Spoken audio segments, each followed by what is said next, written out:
Hey everyone, and welcome. Today, we're diving into this really fascinating and kind of provocative argument about the future of World of Warcraft, accessibility, and a powerful metaphor that involves one of its most famous heroes. Yeah, that is a huge statement to make, right?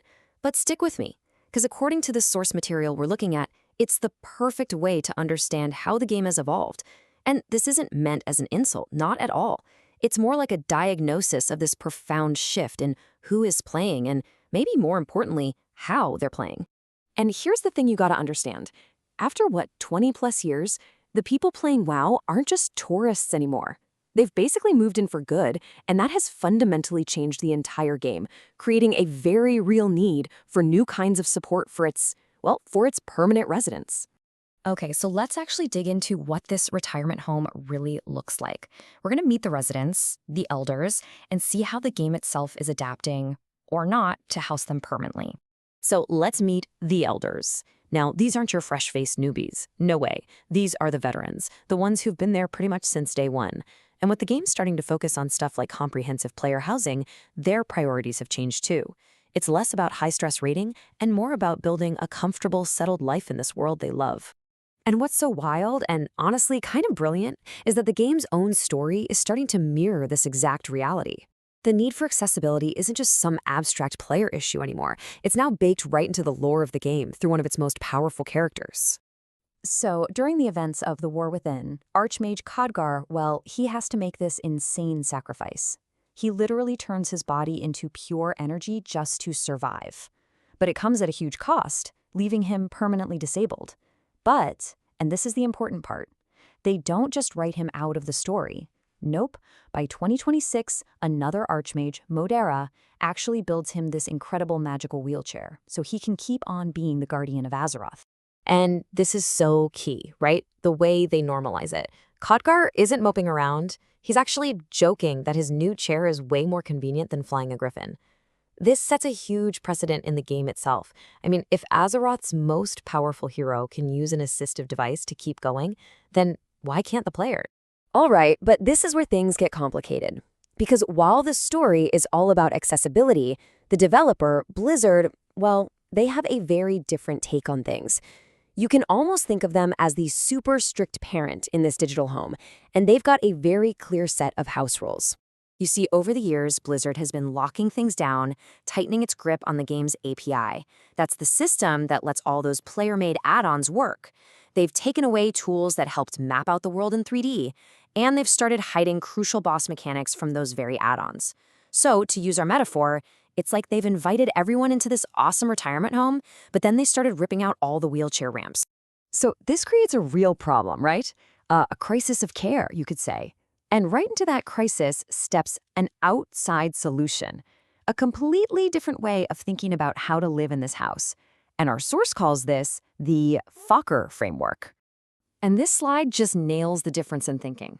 The Blizzard way, the old way, says, hey, you're a guest in our house, you play by our rules. If they say there are no ramps, well, you better learn to crawl. But the Fokker way, it totally flips that. It says, wait a minute, this game is running on my computer, in my window. I'm the owner here, and if I need a ramp, I'll build one on the outside of your house. So you're probably wondering, how does this even work without breaking the rules? Well, it's actually pretty clever. It's not hacking the game. The framework is more like a caregiver. It uses computer vision. It literally just watches the screen the same way you do. It reads the pixels on your monitor to spot things like health bars, debuffs, or, fire on the ground you shouldn't be standing in. Then it gives you simple audio or visual warnings. The key is it never, ever touches the game's code. It's just observing and helping out.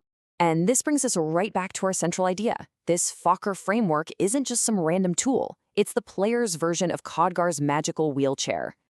And you have to understand, this distinction is everything. A bot? A bot plays the game for you. This framework is a prosthetic. It's something that allows you, a human, to keep playing, despite any limitations you might have. Maybe that's slower reaction time from getting older, maybe it's a visual impairment. It's there to support a human player, not replace them. Okay, so this difference isn't just a matter of opinion or philosophy. It actually has some pretty powerful, real-world, legal weight behind it. And this is where the framework gets what the source calls its handicap blue tag.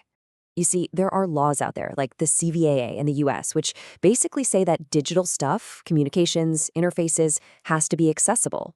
So, by positioning itself as an accessibility tool, think of it like a screen reader, but for a while, the framework suddenly gets this really strong layer of legal protection. Here's a really simple way to think about it. A cheapbot is like illegally parking in a handicap spot. You're just taking it. The framework, on the other hand, is like the actual legal blue tag. It's what allows a person who genuinely needs that spot to park there. It's all about enabling access, not getting some unfair leg up on everyone else. So, what does this all mean for the future of World of Warcraft? Well, it points to a massive shift in the whole relationship between players and the developer. We're looking at a brand new caregiver model. And wow, this table just lays it all out perfectly. You've got the Blizzard philosophy, follow our rules. The metaphor is a flight of stairs. Either you climb them or you leave. Then you have the fucker philosophy, honor the elders. The metaphor there is the wheelchair, will carry you. One is about modifying the game from the inside, the other is about providing assistive care from the outside. And the legal status? This is the kicker.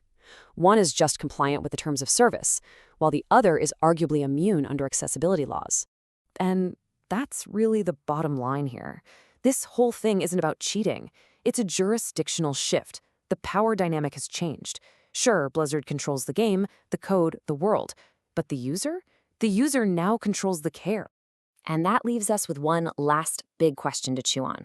If the game is the home, who really gets to decide who provides the healthcare? Is it the landlord who owns the building, or is it the residents who have lived there for decades? It's a question that's going to shape not just WoW, but probably the future of gaming for a long, long time. Thanks for joining me.